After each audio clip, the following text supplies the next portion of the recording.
میں سلطان عادل سے ایک اور بات عرض کرنا چاہتا ہوں۔ مختصر سے سکوت کے بعد یوسف صلاح الدین نے دوبارہ لب کشائی کی۔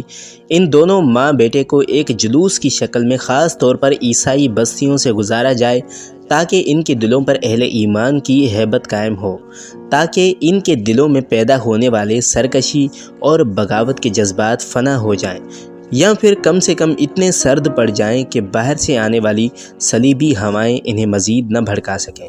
سلطان نور الدین محمود زنگی نے سر دربار یوسف صلاح الدین ایوبی کی ذہانت کی تعریف کی اور پھر ملکہ لوزی اور شہزادہ کارنیٹ کو دوسرے عیسائی قیدیوں کے ساتھ اپنے بڑے بھائی سلطان سیف الدین غازی کے پاس بھیج دیا اور خود حلب کی طرف روانہ ہو گئے۔ اسی زمانے میں زنگی خاندان کے شامی مقبوضات میں عیسائیوں نے عام بغاوت کر دی اور جگہ جگہ فتنہ و فساد کی آگ بھڑکا دی۔ اس شورش کی وجہ بھی ایک فتنہ گر راہب سینٹ مارلو تھا۔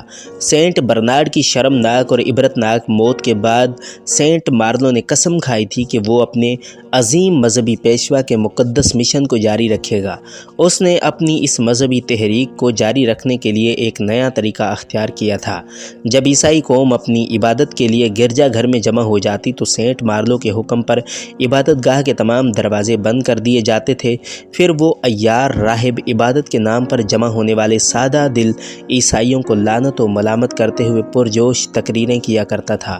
تم سے یسوع مسیح اس قدر ناراض ہیں کہ مقدس بیٹے کی حالت غم کو میں الفاظ میں بیان نہیں کر سکتا۔ یہ کہہ کر فتنہ گر راہب کچھ دیر کے لیے خاموش ہو جاتا تاکہ وہ اپنے مخاطبین کی دلی کیفیات کا مشاہدہ کر سکے۔ اپنے مذہبی پیشوا کی زبانی یسوع مسیح کے غیظ و غضب کی بات سن کر عبادت کے لیے جمع ہونے والے عیسائی خوف زدہ ہو جاتے۔ پھر وہ عیار راہب ان کے منتشر ذہنوں پر ایک اور ضرب لگاتا: اس وقت تک تمہاری کوئی عبادت قبول نہیں ہے جب تک تمہارے پیروں میں مسلمانوں کی زنجیر غلامی پڑی ہے۔ اس زنجیر غلامی کو کیسے کاٹا جائے؟ گرجا میں جمع ہونے والے عیسائی بے قرار ہو کر پوچھتے۔ اس کا ایک ہی علاج ہے کہ تم مسلمانوں کے خلاف بغاوت کر دو۔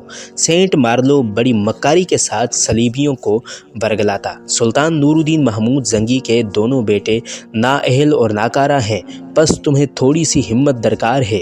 اپنی شمشیریں بے نیام کرو اور جہاں بھی کوئی مسلمان نظر آئے اسے بے دریغ قتل کر دو۔ پھر جیسے ہی انتشار پھیلے گا بلڈون ثالث کی فوجیں تمہاری مدد کو آ جائیں گی۔ دراصل اس سازش کی جڑیں یروشلم میں تھی۔ بلڈون ثالث کے ایما پر سینٹ مارلو شام کے علاقے میں داخل ہوا تھا۔ اس سازش کا ایک ہی مقصد تھا کہ سلطان نور الدین محمود زنگی اور سلطان سیف الدین غازی کے مقبوضات خانہ جنگی کی لپیٹ میں آ جائیں۔ پھر وہ اس شورش بغاوت سے فائدہ اٹھا کر موصل اور شام میں داخل ہو جائے گا۔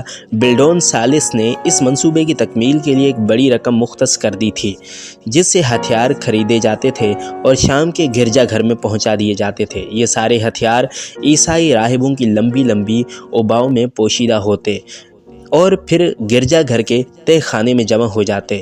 پھر ان ہتھیاروں کو بڑی رازداری کے ساتھ رات کے اندھیرے میں ان توانا عیسائیوں کو دے دیا جاتا جو جنگی صلاحیت رکھتے تھے۔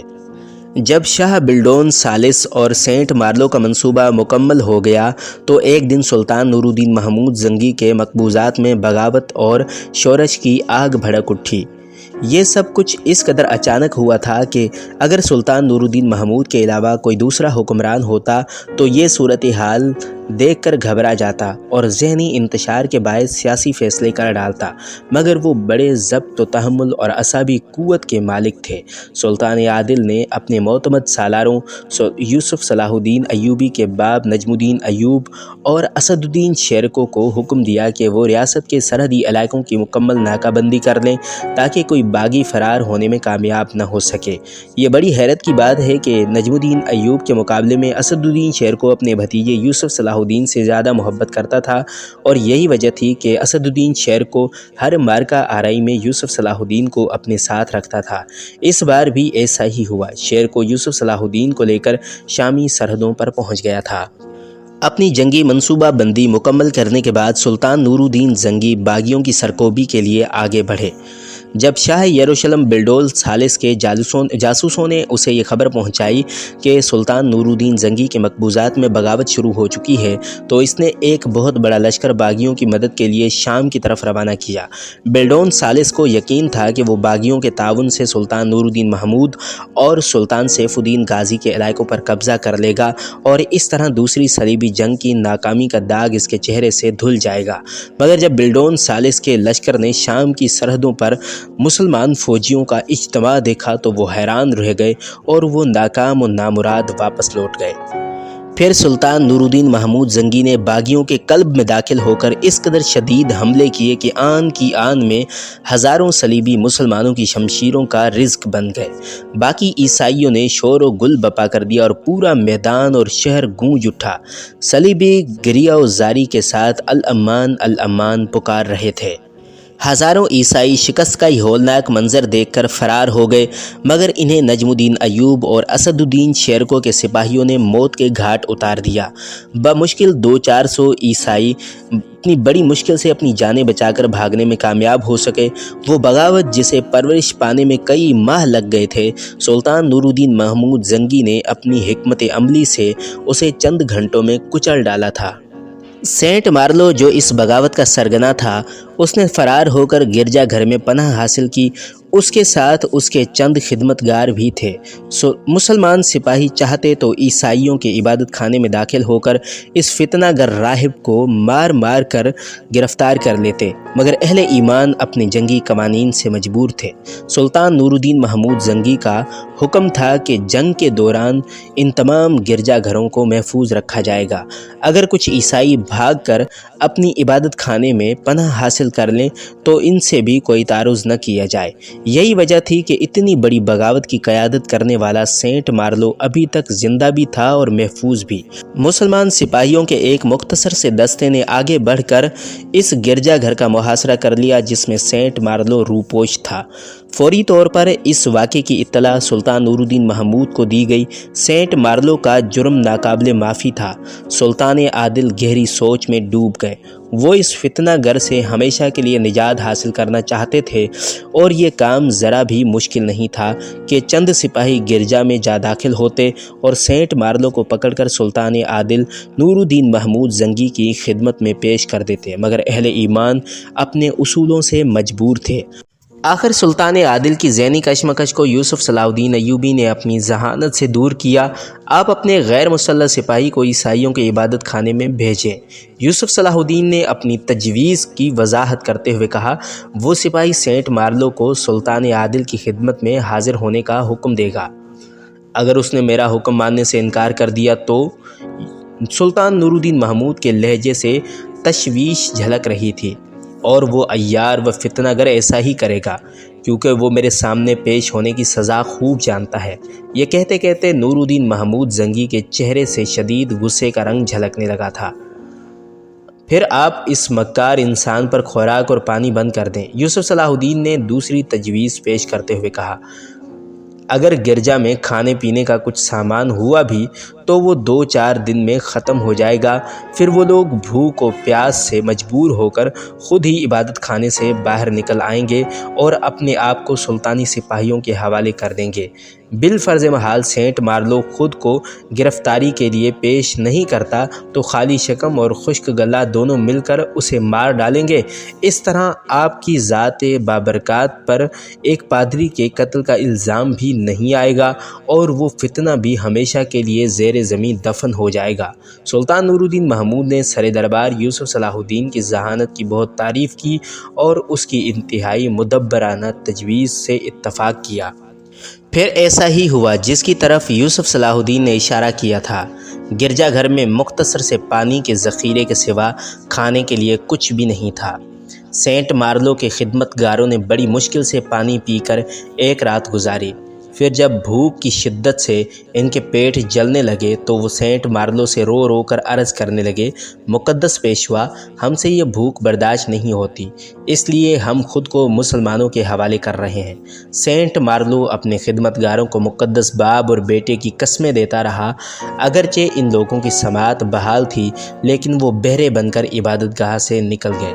سلطان نور الدین محمود کے سپاہیوں نے عیسائی راہب کے خدمتگاروں کو گرفتار کرنا چاہا، مگر ان لوگوں نے رو رو کر کہا کہ ہم زنجیروں کے بغیر ہی اسیر ہو چکے ہیں، تمہیں تمہارے پیغمبر صلی اللہ علیہ وسلم کا واسطہ ہے، پہلے ہمیں کھانا کھلا دو، پھر جہاں چاہو لے چلو، قتل کر دو یا زندان میں ڈال دو۔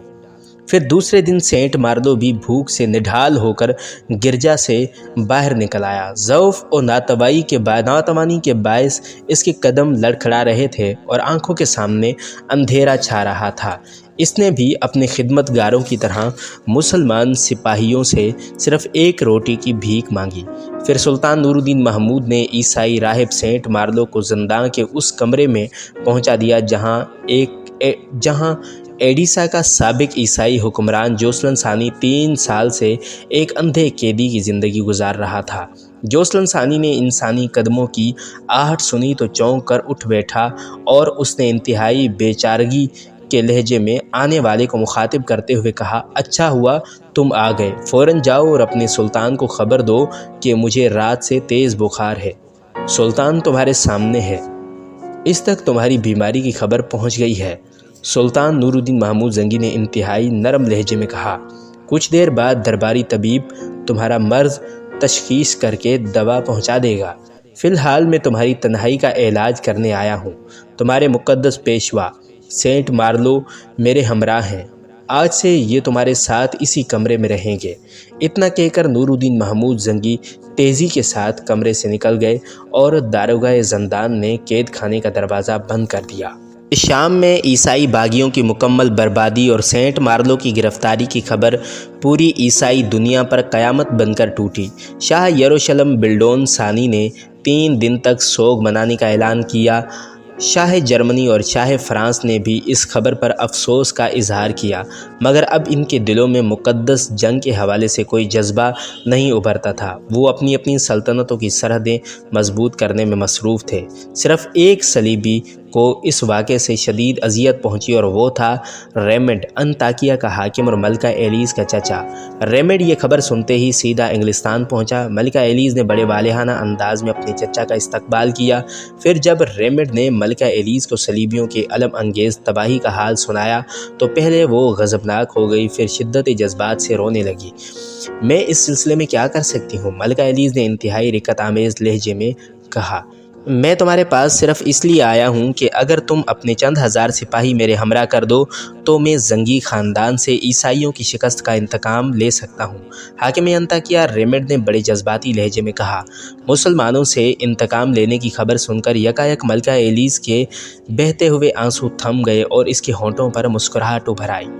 اگر آپ سمجھتے ہیں کہ اپنے مقصد میں کامیاب ہو جائیں گے تو میں ہنگری سے کہہ کر اتنے سپاہیوں کا انتظام کر سکتی ہوں۔ ملکہ ایلیز کا اشارہ اپنے بوڑھے شوہر شہنشاہ ہنگری دوم کی طرف تھا۔